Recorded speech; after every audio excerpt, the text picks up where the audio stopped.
Kali ini saya punya project merakit sebuah PS5. Lebih tepatnya sebuah PC dengan spek mendekati PS5.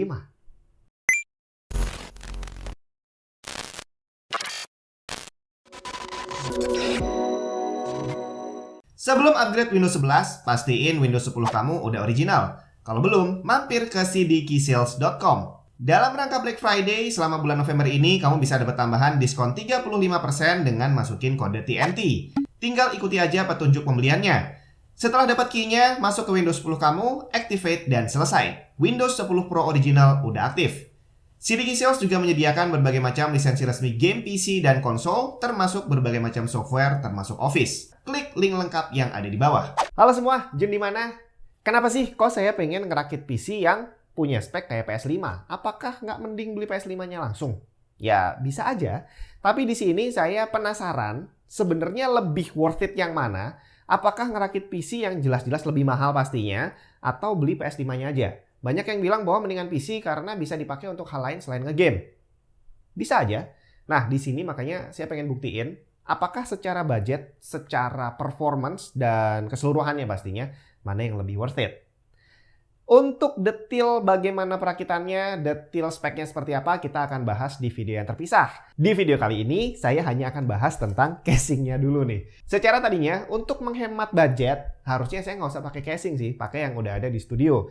Tapi karena akhirnya saya memutuskan untuk nantinya kan bakal dipajang sebelahan sama PS5 gitu ya, jadi harus kelihatan manis. Akhirnya setelah memilih banyak casing, saya kepincut sama yang satu ini nih, NZXT H1. Kenapa saya pilih ini? Karena bentuknya benar-benar kecil, nggak lebih besar daripada PS5, selisih-selisih dikit lah ya. Dan dia bentuknya mirip banget sama Xbox Series X, yang mana pesaing berat PS5. Langsung aja kita lihat. Oh ya, dan di sini casing ini harganya memang lumayan mahal, tapi di sini kamu dapat bukan cuma casingnya doang, kamu udah dapat power supply juga dan udah dapat water cooling termasuk riser card di dalamnya. Tapi ada beberapa hal yang kamu perlu tahu deh. Lebih tepatnya saya pengen kasih tahu ke kamu ya. Kita lihat aja bagaimana dalamnya.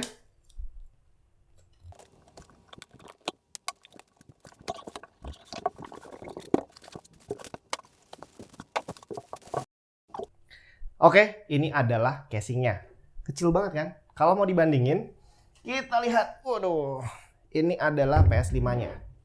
Sama bre, tingginya nggak beda. Jadi kalau kamu pajang, ya bagus-bagus aja seolah-olah ini adalah Xbox, padahal PC. Nah, ini kita singkirkan dulu. Kita lihat casingnya seperti apa. Oke, sekarang kita lihat bagaimana isi dalam casingnya ya. Ini yang menarik dari NZXT itu adalah dia mekanismenya tinggal ditarik-tarik aja. Termasuk yang ini juga sama kacanya.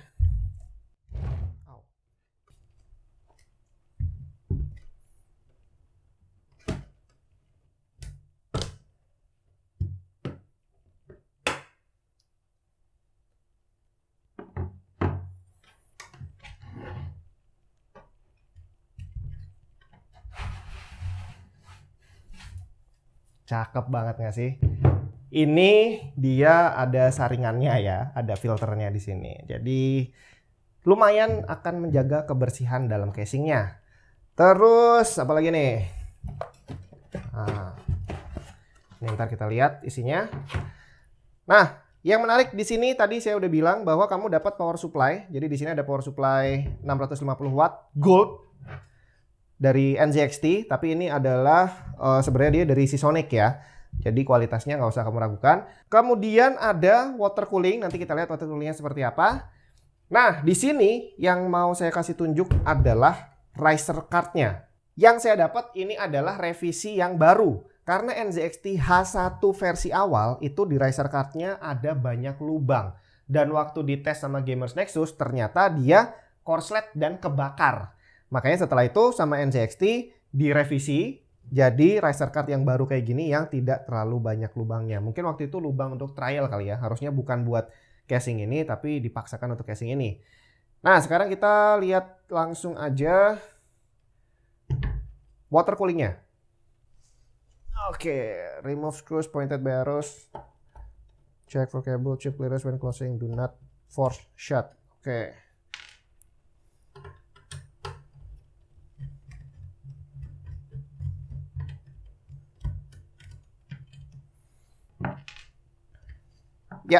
Ini adalah water cooling dengan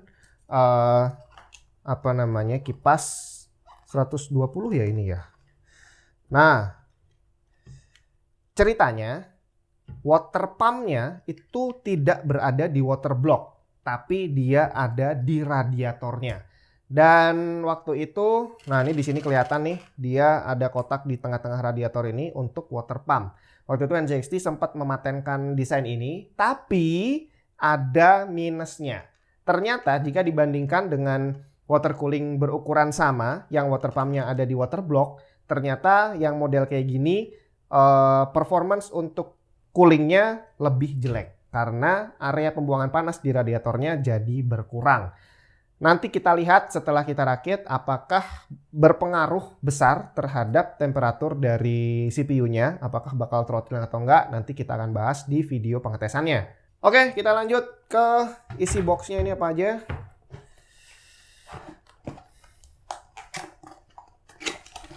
Ya, paling kabel-kabel lah ya. Bracket, ini bracket untuk water block. Kemudian apa lagi? Kabel power. Terus ini ada kabel untuk audio, kabel ties, baut. Terus sama buku panduan. Ya, udah kurang lebih ini yang kamu dapat dari paket casing NZXT ini. Dan kita tinggal nanti berlanjut aja ke proses perakitan PC-nya. Untuk detail speknya kita akan bahas di video selanjutnya. Dan tadi ya kenapa saya pilih Mini ETX, karena saya pengen hasil finalnya nanti berukuran tidak beda jauh sama PS5 yang ukurannya cuma kayak gini, persis banget tingginya sama NZXT H1. Tungguin videonya, pastiin kamu subscribe dan aktifin notifikasinya.